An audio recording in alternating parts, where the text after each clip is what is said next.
Hello everyone. इस video में मैंने गेट सिविल 2025 के क्वेश्चन पेपर का एनालिसिस किया है। ये शिफ्ट 2 का पेपर है। जितने क्वेश्चंस हमको मिले हैं उस अकॉर्डिंग मैंने इसमें सॉल्व किया है। राइट, स्टार्ट करते हैं फर्स्ट क्वेश्चन से। Order and degree of the differential equation. Order क्या होता है? जो हाईएस्ट डेरिवेटिव होता है, means dy by D x का हाईएस्ट जो पावर होता है वो होता है ऑर्डर, और डिग्री जो होता है उस ऑर्डर का जो हाईएस्ट पावर होता है वो होता है डिग्री। यहाँ पे देखिए जो सबसे बड़ा डेरिवेटिव है वो क्या है? 3 है। यहाँ पे d3y by D x cube है, यहाँ पे d2y by D x square है, यहाँ dy बाई डी एक्स है। जो सबसे बड़ा है वो क्या है? d3y by D x cube. यहाँ पे जो ऑर्डर है वो 3 है, और डिग्री क्या होता है? इसका power.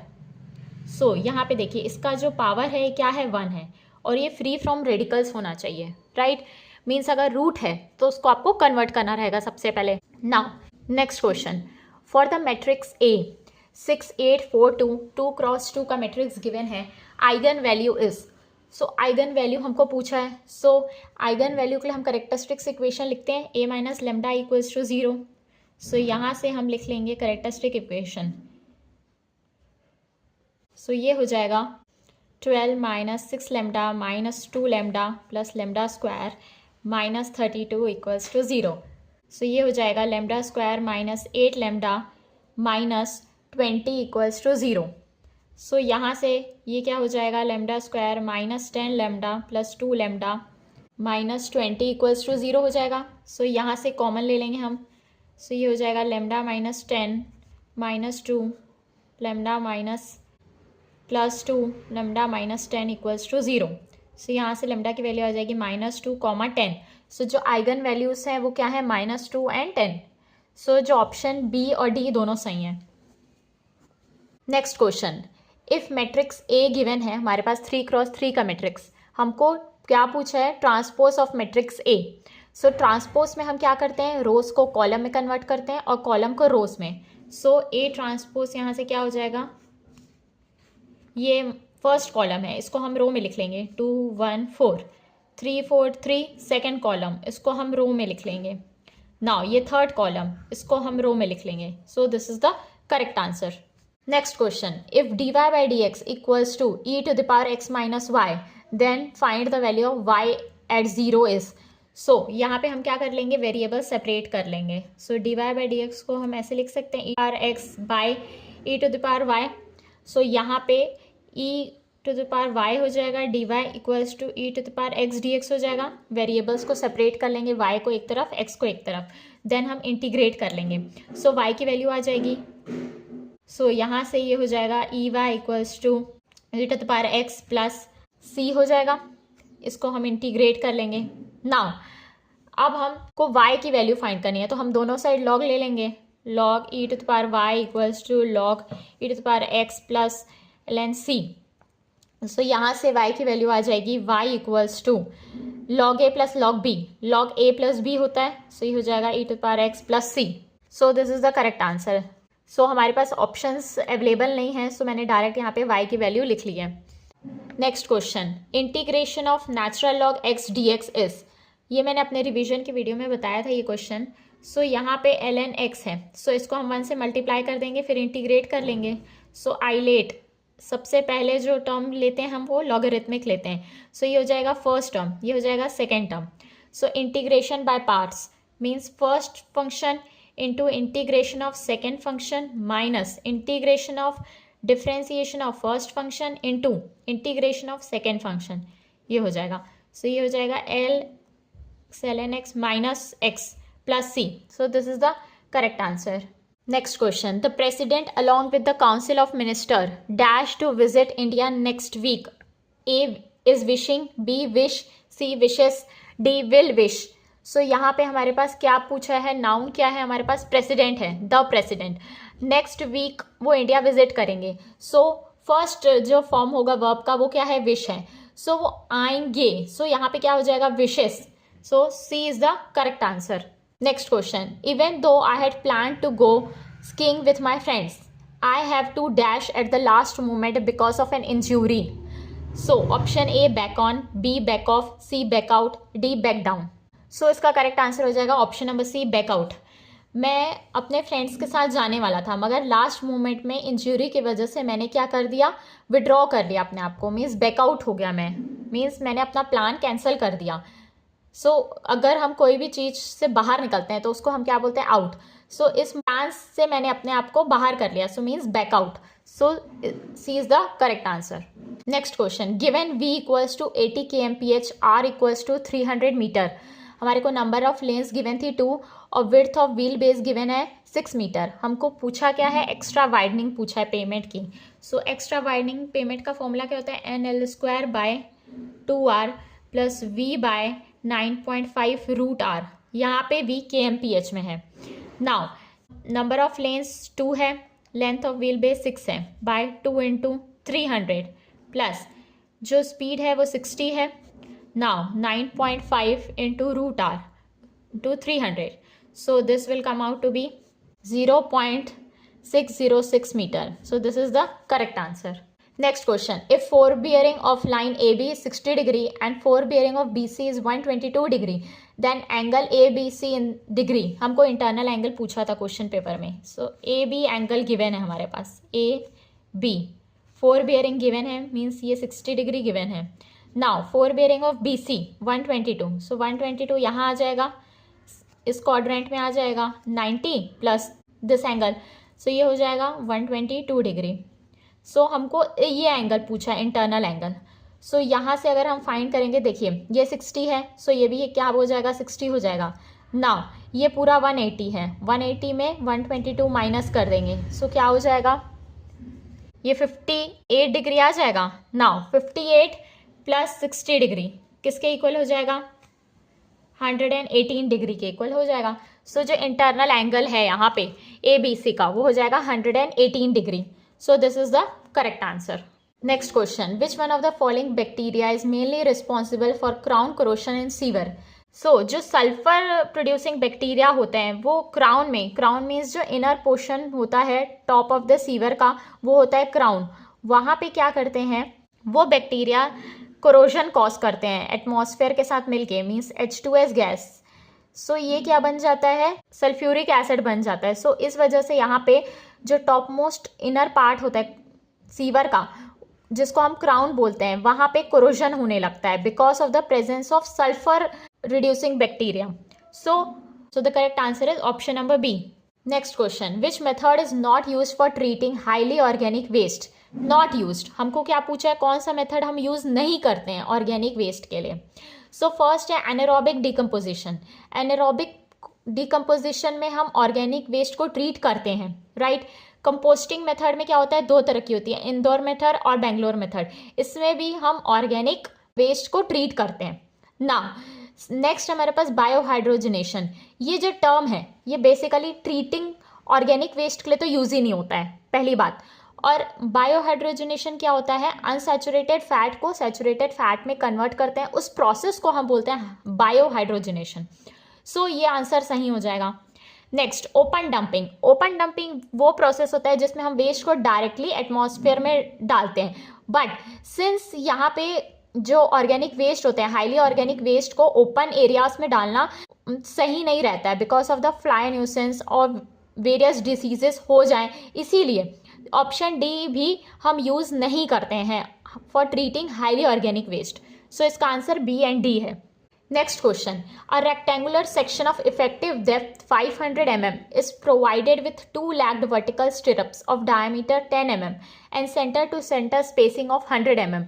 If grade of steel used is Fe415, then the shear force taken by vertical stirrups in kilonewton is dash. So हमको spacing given है यहाँ पे 100 mm की। So spacing यानी SV होता है, ये किसके इक्वल होता है, ASV into 0.87FY into D by VS होता है, जहाँ पे VS जो है वो shear force होता है जो कि resist होता है vertical stirrup के द्वारा। So shear force resisted by vertical stirrup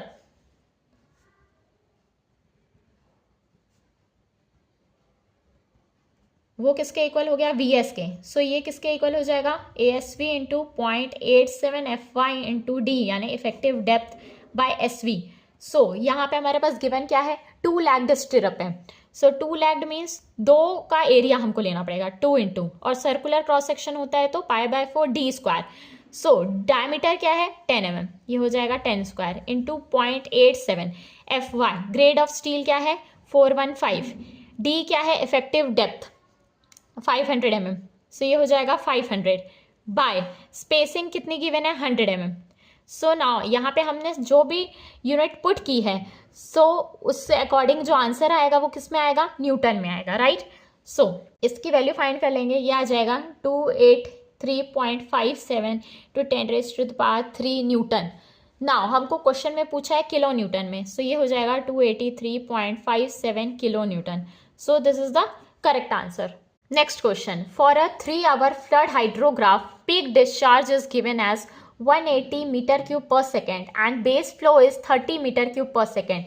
If infiltration index phi is 0.2 centimeter per hour and rainfall is given as 6.6 centimeter, then peak of 3-hour unit hydrograph is.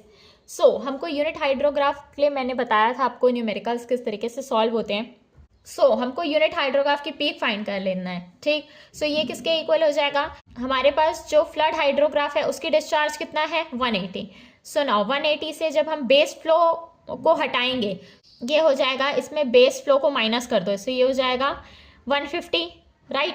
अब सो ये हो जाएगा P minus five into T, rainfall कितनी है 6.6 centimetre की, minus five जो है वो कितना है 0.2 है, कितने आवर के लिए है 3 आवर के लिए। So this will come out to be 150 by 6.6 minus 0.6, so ये हो जाएगा QP 150 बाय 6। सो ये हो जाएगा पीक डिस्चार्ज हो जाएगी 25 मीटर क्यूब पर सेकेंड। सो जो पीक हो जाएगा यूनिट हाइड्रोग्राफ का वो हो जाएगा 25 मीटर क्यूब पर सेकेंड।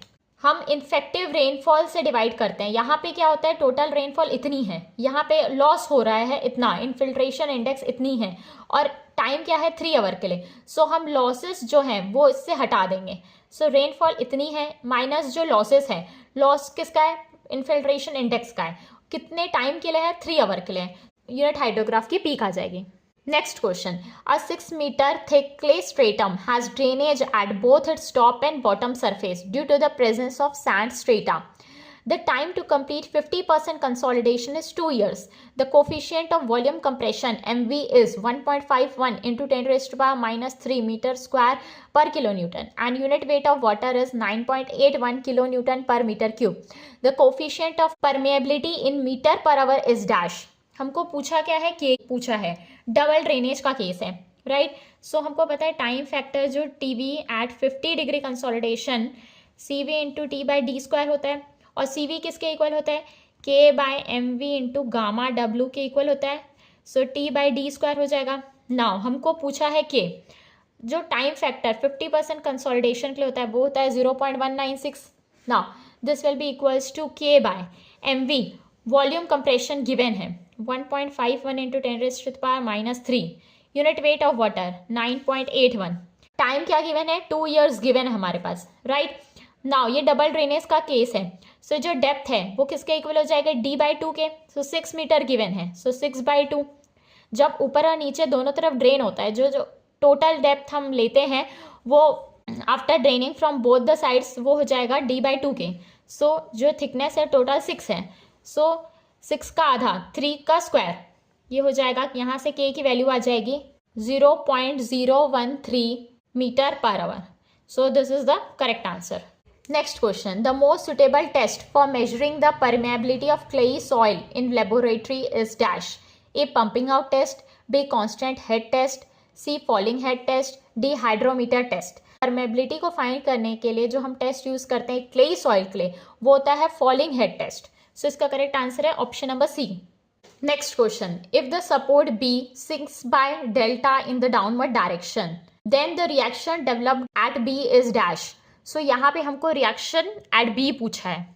सो देखिए यहाँ पे ये कौन सा बीम है, प्रॉप्ड कैंटिलीवर बीम है। सो यहाँ पे जो डिफ्लेक्शन होगा फर्स्टली 2 चीज़ों की वजह से होगा, एक जो यहाँ पे क्लॉकवाइज मूवमेंट एक्ट कर रहा है उसके वजह से, सेकेंड जो ये डाउनवर्ड डिफ्लेक्शन होगा उसके वजह से। सो पहली चीज़ जब हम मूवमेंट की वजह से फाइंड करेंगे, सो यहाँ पे देखिए यहाँ पे M अगर मूवमेंट एक्ट कर रहा है, सो यहाँ पे जो कैरी ओवर मूवमेंट है वो क्या हो जाएगा M/2 हो जाएगा, और यहाँ पे देखिए डिफ्लेक्शन अगर हम 0 कंसिडर करते हैं सो क्या हो जाएगा, इक्विलिब्रियम यूज़ करेंगे। सो यहाँ पे एक रिएक्शन एक्ट करेगा RB, ये मूवमेंट है, इसके वजह से जो डिफ्लेक्शन होगा वो किसके इक्वल हो जाएगा, ml²/2EI के इक्वल हो जाएगा।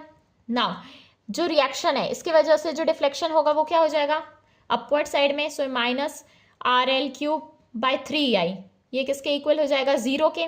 सो यहाँ से हमारे को R की वैल्यू आ जाएगी, ये इधर चला जाएगा, ये इधर, सो ये हो जाएगा 3m/2L। सो ये क्या हो गया, अपवर्ड की तरफ एक्ट करेगा रिएक्शन। नाउ अब यहाँ पे देखिए, ये यहाँ पे प्रोप्ड कैंटिलीवर बीम है, सो ये डिफ्लेक्ट होगा डेल्टा से, सिंक्स होगा डेल्टा में।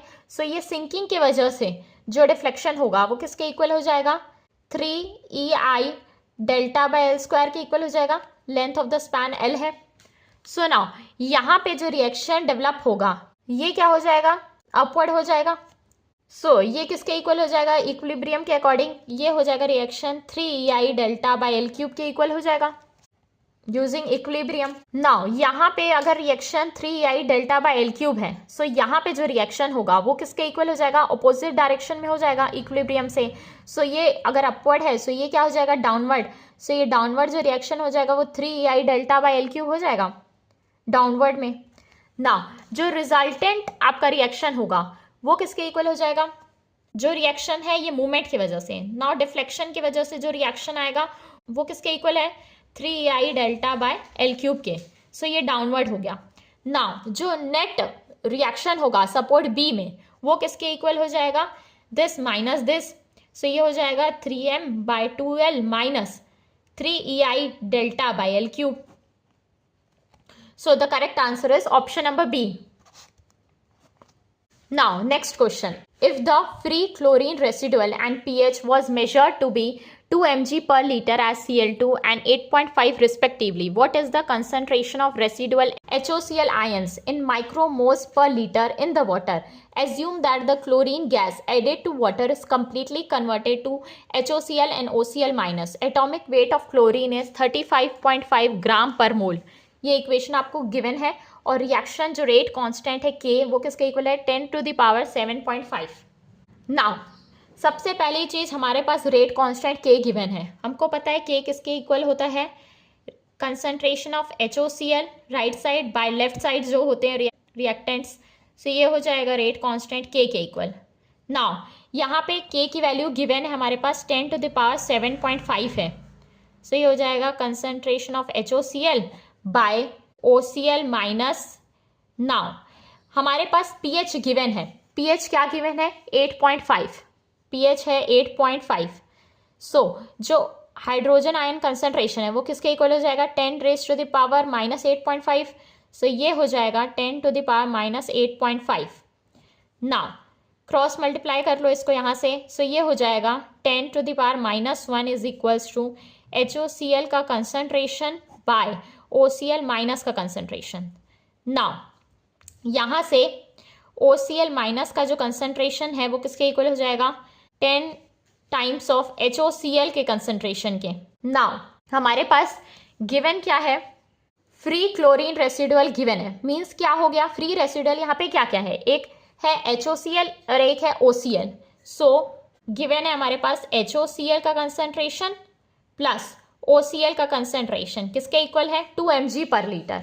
सो 2 mg पर लीटर को हम अगर ग्राम में लिखेंगे तो ये 10⁻³ हो जाएगा ग्राम्स पर लीटर में। नाउ अब इसको हम मोल्स पर लीटर में लिखेंगे, फिर माइक्रोमोल्स पर लीटर में लिखेंगे। सो फर्स्टली जो OCl है वो 10 टाइम्स है HOCl के। सो यहाँ से हो जाएगा ये 11 times HOCl is equals to 2 × 10⁻³ ये ग्राम पर लीटर है। सो ग्राम को जब हम मोल्स में कन्वर्ट करेंगे सो इसका जो मॉलिक्यूलर वेट है Cl2 का मॉलिक्यूलर वेट क्या होता है, 35.5 × 2। सो ये हो जाएगा 71 के। सो यहाँ से आ जाएगा HOCl in moles per litre. Now HOCl की वैल्यू आ जाएगी, यहाँ से बाय डिवाइड बाय 11 कर दोगे, so this will come out to be 2 × 10⁻³ / 71 × 11। Now पूछा किसमें है, माइक्रोमोल्स पर लीटर में। सो माइक्रो में कन्वर्ट करने के लिए इसको हमको 10⁻⁶ से मल्टीप्लाई करना पड़ेगा, ये आ जाएगा माइक्रोमोल्स पर लीटर में। This will come out to be 2.56। So concentration जो HOCl आयंस का है माइक्रोमोल्स पर लीटर में वो है 2.56। So this is the correct answer. Now next question, x³ - 15/2 x² + 18x + 20 = 0। Option A, maximum value of fx is at x equals to 2. B, maximum value of fx is at x equals to 3. C, minimum value of fx is at x equals to 2. D, minimum value of fx is at x equals to 3. So हमको minimum और maximum value पूछा है कहाँ पे होगी। So सबसे पहले हमको x के लिए f' इक्वल्स टू 0 करना पड़ेगा, राइट। सो इसका f' क्या हो जाएगा फंक्शन का, 3x² - 30x + 18। नाउ f' को 0 करोगे तो क्या आ जाएगा, x² - 5x + 6 = 0 करना है। सो ये आ जाएगा x² - 3x - 2x + 6 = 0। सो यहाँ से x आ जाएगा x - 3 - 2 x - 3 = 0। सो x आ जाएगा 2,3। सो रूट्स आ गए 2,3। नाउ हमारे पास रूट्स आ गए x = 2 और 3। सो f" किसके इक्वल हो जाएगा, 6x - 15 के हो जाएगा। नाउ अब हमारे को मैक्सिमा और मिनिमा फाइंड करने के लिए f" की जो वैल्यू है उस पॉइंट पे फाइंड करनी रहती है, राइट। सो f" 2 पे क्या हो जाएगा, 12 - 15 ये हो जाएगा -3 which is less than 0। So less than 0 जब भी होता है तो वहाँ पे क्या होता है, लोकल मैक्सिमा होता है उस पॉइंट पे। सो ये हो जाएगा लोकल मैक्सिमा एट x = 2 में। नाउ f" की वैल्यू एट 3 पॉइंट में क्या हो जाएगी, 18 - 15 3 आ जाएगा, ये ग्रेटर देन 0। सो जब भी f" की वैल्यू उस पॉइंट पे ग्रेटर देन 0 आती है सो वहाँ पे लोकल मिनिमा होता है उस पॉइंट पे, लोकल मिनिमा एट x = 3। सो आप ऑप्शन चेक कर लीजिए, लोकल मैक्सिमा 2 में आएगा और मिनिमा 3 में आएगा, minimum value at 3। So option A and D is the correct answer. Next question जो मिला है उसमें हमको फैक्टर ऑफ सेफ्टी पूछा है। गिवन है हमारे पास हेड लॉस जो है वो 9 मीटर है, नंबर ऑफ पोटेंशियल ड्रॉप 10 है और लेंथ जो है 1 मीटर गिवन है और गामा सैचुरेटेड 21 kN/m³ है। सो हमको पता है फैक्टर ऑफ सेफ्टी किसके इक्वल होता है, critical gradient by exit gradient के। और क्रिटिकल ग्रेडियंट किसके इक्वल होता है, gamma submerged by gamma water के। और एग्जिट ग्रेडियंट किसके इक्वल होता है, हेड लॉस बाय लेंथ के, कितने लेंथ में हेड लॉस होगा वो हमारा एग्जिट ग्रेडियंट होता है। नाउ वाटर गिवन नहीं है तो आप 9.81 लेंगे, 10 तभी लेते हैं जब गिवन होता है, हमारे पास 10 लेना है। नाउ ये हो जाएगा हेड लॉस, हमारा टोटल हेड लॉस क्या है अलोंग द लेंथ 9 बाय कितने पोटेंशियल ड्रॉप्स हैं 10 है, टोटल लेंथ क्या है 1 है। सो यहाँ से फैक्टर ऑफ सेफ्टी आ जाएगी 1.267। सो the correct answer is this. Now एक क्वेश्चन गिवन है एप्टीट्यूड में, ये हमारे पास टेबल गिवन है, हमको पूछा है 1 2 3 4 में यहाँ पे क्या वैल्यू आएगी, मीन्स क्या अल्फ़ाबेट और क्या नंबर्स आएंगे। सो देखिए सबसे पहली चीज़ हम देखेंगे ये कोई पैटर्न फॉलो कर रहा है क्या। सो हमको देखना पड़ेगा, यहाँ से आपको समझ आ रहा है, देखो 15 है 16 है 14 है, सो कुछ पैटर्न हमको समझ नहीं आ रहा। सो नाउ अब हम नेक्स्ट देखेंगे कि ये नंबर की कुछ सिमिलैरिटीज़ हैं, मीन्स नंबर और अल्फ़ाबेट की। सो देखिए n जो होता है वो 14th नंबर होता है अल्फ़ाबेट में। सो यहाँ से आपको पैटर्न समझ आएगा, ये प्रैक्टिस से आ जाता है। और o जो है वो 15th नंबर का अल्फ़ाबेट है। सो वैसे ही f जो है वो 6 नंबर का अल्फ़ाबेट है ना। नाइन्थ में जो अल्फ़ाबेट आता है वो क्या आता है, ABCDEFGHI। सो यहाँ पे जो I फर्स्ट नंबर है यहाँ पे ये होगा I। नाउ यहाँ पे देखिए ये सेकंड और थर्ड में हमको दोनों नहीं पता है। नाउ यहाँ फोर्थ देखिए H जो है वो कौन से नंबर का लेटर है, ABCDEFGH 8th नंबर। सो यहाँ पे फोर्थ आ जाएगा 8th। ना सेकेंड और थर्ड में ये आप ऑप्शन से करेंगे, यहाँ पे जो ऑप्शन डी में ये गिवन था कि ये J है और ये 10 है। So this will be the correct answer. Now the next question is when will hydraulic jump occur, A mild to steep, B steep to steeper, C mild to zero slope, D steep to mild. So hydraulic jump कब होती है? जब flow होता है super critical से सब critical में। सो जो स्टीप स्लोप होता है वो क्या होता है? सुपर क्रिटिकल होता है, और जो माइल्ड होता है वो सब क्रिटिकल होता है। सो ये आपका स्टीप हो गया, ये आपका माइल्ड स्लोप हो गया। सो यहाँ पे एनडीएल ये हो जाएगा और यहाँ पे एनडीएल ये हो जाएगा। सो यहाँ से एक जंप फॉर्म्ड होगा। सो the correct answer is option number D. Next question, match the following. VDF, PCU, CBR, perception reaction time. जो VDF है व्हीकल डैमेज फैक्टर है, ये बेसिकली किस लिए यूज होता है? फ्लेक्सिबल पेमेंट के लिए। और PCU किस लिए यूज होता है? Passenger car unit capacity of road के लिए। हम एक यूनिट को स्टैंडर्डाइज करते हैं ताकि हम कैपेसिटी रोड की फाइंड कर सकें। Now CBR basically strength of soil subgrade या स्टेबिलिटी ऑफ सॉइल सबग्रेड के लिए यूज किया जाता है। Now perception reaction time means जो T होता है वो हम बेसिकली साइड डिस्टेंस को फाइंड करने के लिए यूज करते हैं। सो यहाँ पे SSD गिवन है, सो इसका आंसर हो जाएगा SSD। सो इसका ये हो जाएगा PCU for capacity of road, CBR is strength of soil subgrade, perception reaction time is for SSD। Now next question, select the correct option. A, probability of A by B equals to 1 if B is the subset of A. B, probability of A intersection B is 0 if A and B are independent. C, probability of A union B equals to probability of A plus probability of B if A and B are mutually exhaustive. D, probability of A intersection B equals to probability of A into probability of B if A and B are mutually exhaustive. So, जब B जो है वो A का subset होगा, means ये आपका B है और ये आपका A है। सो जो प्रोबेबिलिटी A बाय B किसके इक्वल होता है? Probability of A intersection B bye probability of B के इक्वल होगा। नाउ यहाँ पे जो B है वो A का सबसेट है, सो इन दोनों का इंटरसेक्शन किसके इक्वल हो जाएगा? प्रोबेबिलिटी ऑफ B के। सो ये हो जाएगा by probability of B, so this will come out to be 1। So this option is correct.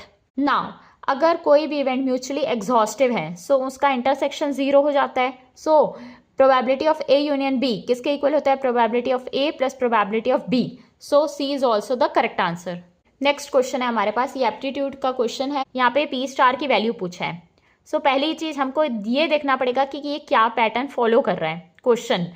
सो देखिए यहाँ O स्टार है, O से चालू हो रहा है तो यहाँ पे भी O है। ये X स्टार है, सो यहाँ पे भी X है। नाउ यहाँ P स्टार है तो यहाँ पे भी P हो जाएगा। नाउ O से Q कितने गैप में है? +2। और X से Z कितने गैप में है? ये भी +2। सो यहाँ पे P से +2 कर देंगे, ये हो जाएगा R। नेक्स्ट Q से S कितने गैप में है? +2। Z से P +2। सो R से +2 कर देंगे तो आ जाएगा T। सो S से Z कितने गैप में है? 1 2 3 4 5 6 7। सो +7 यहाँ पे भी कर देंगे हम। P से W कितने गैप में है? 1 2 3 4 5 6 7। सो T से 7 गैप कर लेंगे, 1 2 3 4 5 6 7। सो ये आ जाएगा O। नाउ Z से P +2 है, वैसे ही W से Y ये भी +2 है। सो O से +2 कर लेंगे, ये आ जाएगा Q। नाउ P से R कितने के गैप में है? +2। R से T कितने के गैप में है? +2। Y से O कितने के गैप में है? +2। सो इस तरीके से Q से +2 कर दीजिए तो S आ जाएगा। नाउ S से +2 कर दीजिए तो ये आ जाएगा U। So this is the correct answer. सो हम यहाँ पे पैटर्न देखेंगे कौन सा पैटर्न यहाँ पे फॉलो होगा। सो अगर आपको मेरा वीडियो पसंद आया सो प्लीज़ वीडियो को लाइक करें एंड मेरे चैनल को सब्सक्राइब करें। Thank you.